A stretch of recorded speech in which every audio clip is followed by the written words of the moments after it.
Hello everyone, and welcome back to another Kerbal Space Program video. And in today's Kerbal Space Program video, we will be building one of my favourite kinds of vessel to build, and that is a vessel from the pages of alternate history. A ship designed and planned to exist in the real world, but ending up not making it beyond the design phase for one reason or another. They're my favourite ships to design because, since they were never fully realised, I can take artistic liberties when designing them, which is always a fun thing to do. This week, we'll be building and launching a Shuttle-Derived Super Heavy launch vehicle. Now, for those unaware, a Super Heavy launch vehicle is a large vessel capable of placing 50 or more tons of cargo into low Earth orbit. Some famous examples of these would be the Saturn V, the Energia, and of course the Falcon Heavy if it were to expend all three of its boosters. Now, the Space Shuttle was also technically a super heavy launch vehicle, although it only met this criteria because of the dry mass of the orbiter itself. The actual deployable payload was only a mere 27.5 tons. Still nothing to be scoffed at, but it can always be improved upon. Enter the Super Heavy Space Shuttle derivative. One of the earliest concepts from NASA to turn the Space Shuttle into a launch stack that could carry more than the 27.5 tons to LKO was the Shuttle Type C. It was first proposed in the 1980s and would see the Space Shuttle launch stack turn into a dedicated uncrewed cargo launcher. Since it was first proposed, the Shuttle Type C went through lots and lots of different designs, all kind of amalgamating to the Shuttle-Derived Heavy Lift Launch Vehicle that was first presented to the Augustine Commission on the 17th of June 2009 for the proposed NASA Constellation program. Now, the craft I'm building on screen isn't really a replica of any specific Shuttle-Derived Heavy Lift Launch Vehicle, but it kind of takes bits of different designs that I liked and puts them together into one little amalgamation, a tribute, if you will, to all of the various Shuttle Type C et al. Variants that were designed over the years. So to give a quick summary of the features of my Frankenstein of a Shuttle-Derived Heavy Lift Launch Vehicle as we crossfade across to the first of our two launches that we'll be doing in this video, we have, of course, that iconic side-mounted payload carrier that is being propelled upward by those three powerful Space Shuttle main engines, and of course those are being complemented by the two gigantic solid rocket motors attached to the side of the external fuel tank. Now, the three Space Shuttle main engines are attached to the base of the payload carrier by a boat tail, which in this version of the design is a detachable boat tail, meaning that once we've inserted our payload into orbit, that can detach itself from the rest of the rocket, parachute back down to Earth, or I guess in this case Kerbin, and be reused on subsequent flights. Most of the variants of the Shuttle Type C et al. Didn't have the detachable boat tail, but a lot did, and I really liked that feature, so I decided to use that on my version of the craft. There go the SRBs. Of course, they could have been parachuted down, much like some of the Space Shuttle designs would have done. I didn't add parachutes to them, so they will be expended in this particular flight as we get our way onto the latter part of the launch. It's a real shame that that fuel tank that I'm using can't be coloured orange, because it is the best tank to use if you want to get the right scaling for a space shuttle if you're using the Mark III parts for the vehicle. But then again, of course, the first two space shuttle launches that NASA did had a white coloured external fuel tank before they realised that they could save a lot of money by just simply not painting it, and of course it saves quite a bit of mass as well not painting it. And you know what, I actually think, and I think I'm not alone in thinking this, it did look much better with that iconic orange external fuel tank. Now, unlike the OG Space Shuttle, the Shuttle Type C, you probably wouldn't have detached from the external fuel tank. It would have just remained attached because, again, it wouldn't have been recovered. It would have just been expended. Sans, of course, the boat tail, which we'll be recovering in this mission here, but we will, of course, just be leaving the payload carrier attached to the external fuel tank to eventually crash down back to Kerbin and, sadly be obliterated. Now, here you can see me finalizing our orbit around Kerbin using our payload, because in this video I will not only be recreating the launch vehicle, but also a proposed mission that could have been carried out by the Shuttle-Derived Heavy Lift Launch Vehicle. That's right, we're going to be doing a lunar landing. While the primary purpose of the Shuttle-Derived Heavy Lift Launch Vehicle would have been to provide crew and cargo missions to the International Space Station, one of its goals would have been to serve as a replacement for the Saturn program for future lunar landings. The profile proposed would have involved 2 heavy lift launch vehicles launching, first of all, a lander, which will then circularize itself around the moon, and then a second vehicle would launch with an Orion spacecraft inside its cargo bay, which would then head off to the moon, dock with the lander. Crew would then transfer across, do the moon landing, and then get back on the Orion spacecraft and fly back. So that's what we're going to be doing in this video. Of course, my space shuttle is very overpowered for this purpose. I actually drained the external fuel tank to just half of its capacity because this payload is very, very light. Moon landings are much, much easier than moon landings, and of course, achieving low Kerbin in orbit is several orders of magnitude more easy than low Earth orbit. So, with that being said, we didn't really need to do this with 2 launch vehicles. I could have just done this whole thing with an SSTO, let's face it. But I could have easily done this mission with just 1 vehicle inside the payload of just 1 shuttle-derived launch vehicle. But I think it did actually end up being quite useful in the end, because I did notice one way in which the vehicle could be improved for its second flight, which you'll see as we get to the second flight. But right now we need to get to the moon. So I'm using the same staging propositions that we used in one of the lunar mission designs, and that is we have a stage that gets us on an intercept with the moon, and then we'll be circularizing at the moon just using the lander. And I made sure I'd attach to the lower stage whilst we were on a collision course with the moon so that it gets destroyed and doesn't get left in deep space. So there it goes. Wave goodbye, boys and girls. It's gone now, and it will be gone forever, hopefully. So that's that. I did also have to make a small adjustment to my planned trajectory because I realized I would be entering the moon on the wrong side. I didn't want to be entering a backwards moon orbit, and more to the point, I wanted to make sure we'd be entering on the light side of the moon, just because I wanted to make sure that we didn't run out of electricity. We haven't got that much battery charge on board this thing, so we need to be on the light side ideally so that the solar panels are exposed to sunlight to ensure that our batteries remain full and charged. But there we have it. Phase 1 of this mission has concluded. Now we need to move on to Phase 2, which is putting our Orion spacecraft inside the payload of launch vehicle number 2. And of course, we're making the adjustments I mentioned earlier to help improve it. And that adjustment that I was talking about is making sure that the boat tail is better protected upon re-entry. You may have noticed the engines got very, very toasty when it re-entered Kerbin's atmosphere, to the point where the engines nearly exploded. In fact, I had to quick load a couple of times because they did in fact explode. So I decided to fit this one with air brakes to make sure that we can slow down much, much quicker, and therefore the engines will be spending less time exposed to the effects of re-entry heating. But that's all done now. We can get underway with the second launch. So again, I've got the external fuel tank drained of about half of its fuel because, again, the payload is not that heavy. This thing can easily manage it. So I decided to just make it a little bit more sensibly designed, and that we wouldn't be wasting all that fuel that's just going to be ending up crushing down, polluting the oceans. We want the fuel dumped to be as low as possible. Although that being said, we do end up with a lot of excess delta V inside the payload carrier. So I probably could have refined this design a little bit.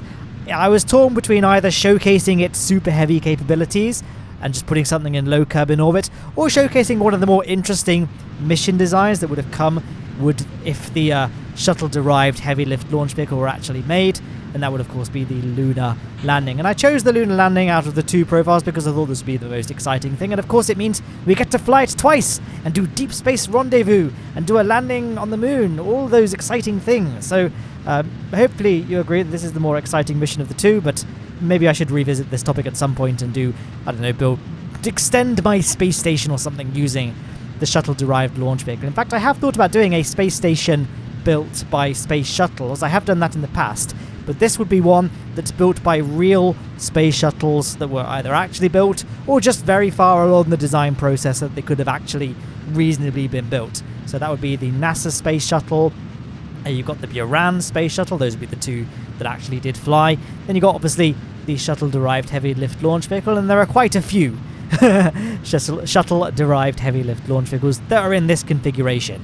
I guess you could make the argument that something like the SLS is also a shuttle-derived heavy lift launch vehicle because it uses a lot of old shuttle tech, as well as things like the Jupiter family of rockets were also built to use space shuttle hardware. But this, by space shuttle-derived heavy lift launch vehicle in this context, I mean the ones with the payload launcher or the payload carrier on the side of the external fuel tank, which whilst it looks very cool, and to me that's a huge selling point, it looks very cool having the payload stuck to the side of the rocket like that, it doesn't really make a whole deal of sense when approaching designing a rocket from the ground up. It just adds so much needless complexity to the design. The only reason this would have been considered in the first place is because NASA had already done all the hard work building and figuring out the space shuttle launching in a side-mounted configuration, that it would be much easier to then just transfer that over to a new rocket rather than necessarily building something else completely new from the ground up, which is what, of course, NASA eventually did do.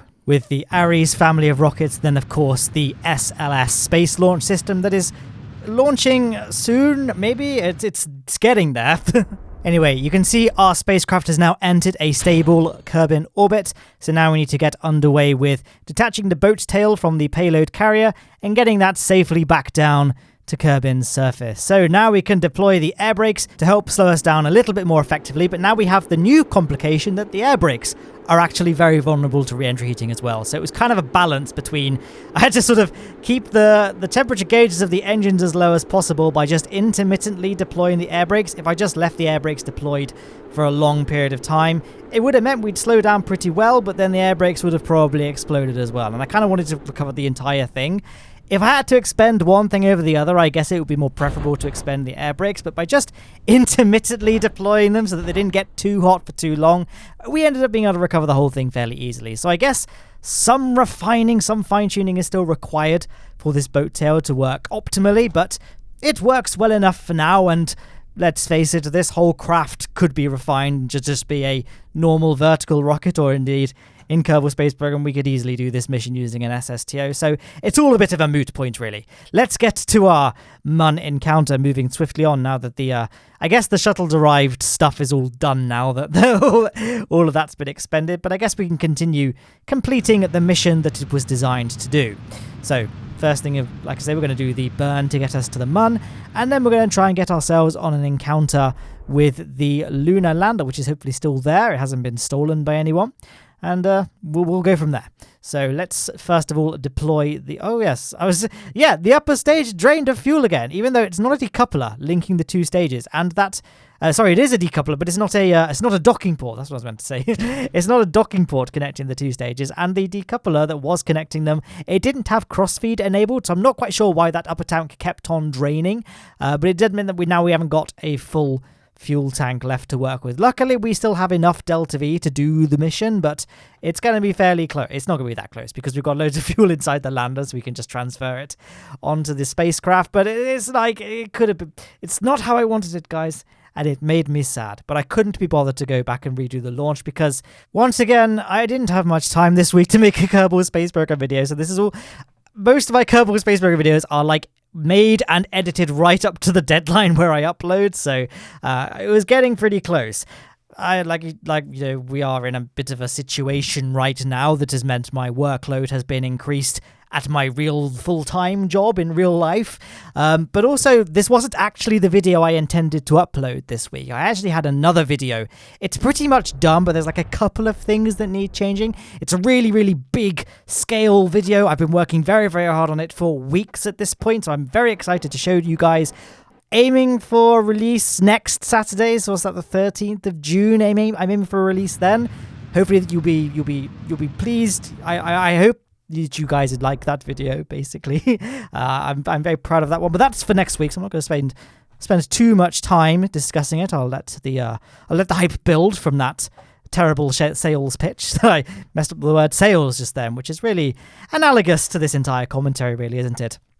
Didn't talk about much of that rendezvous. I didn't talk about that rendezvous at all, come to think of it, but I hope you could kind of see what I was doing on the screen. I was basically just adjusting the maneuver node until I got I guess there's not much for me to say that wasn't just on screen, but I just adjusted the maneuver node until those separation indicators we're as close as possible, which I know is not a very helpful description of how to dock, but this is not meant to be a docking tutorial. I've made dedicated videos on how to dock, or indeed, I've done missions and showcased them in a video with the sole intention of them being very, very easy missions to conduct if you've never done docking before, because the actual ships are much easier to dock.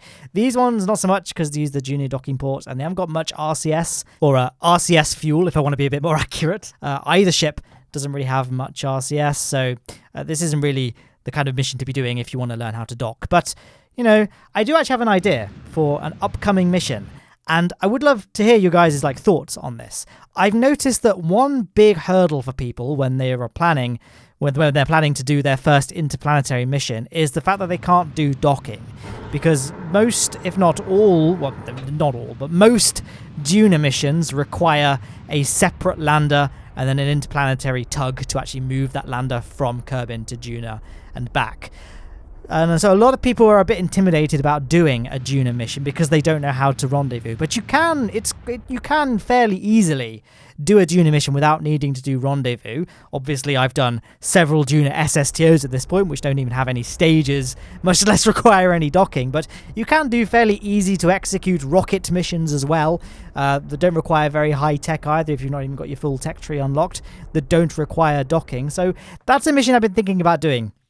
Obviously, it wouldn't be very impressive in terms of its scope, but I think it'd be kind of a nice thing to showcase. I upload videos once a week, so whilst I can upload impressive KSP missions, it's just not sustainable to do it every single week for years.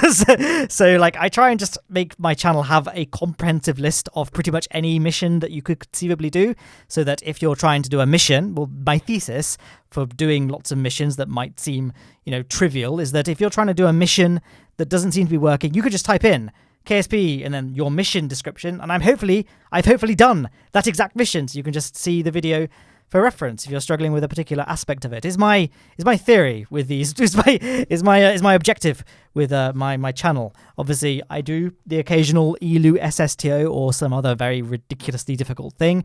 I don't obviously intend those to be seen as tutorials, but it's just nice to just see how a mission is executed, so just to get a feel of how to do it yourself. I don't know, maybe no one else sees my videos this way, but this is how I see my videos. And of course, the occasional rambling about topics that, well, I did do whiskey reviews for a bit, but now I'm too scared with the new monetization terms, so I don't know, I'll have to try and find some other sort of casual conversation to fill the gaps with. But then again, if you want just me, so by the way, we've landed on the moon. I've just looked back at the screen.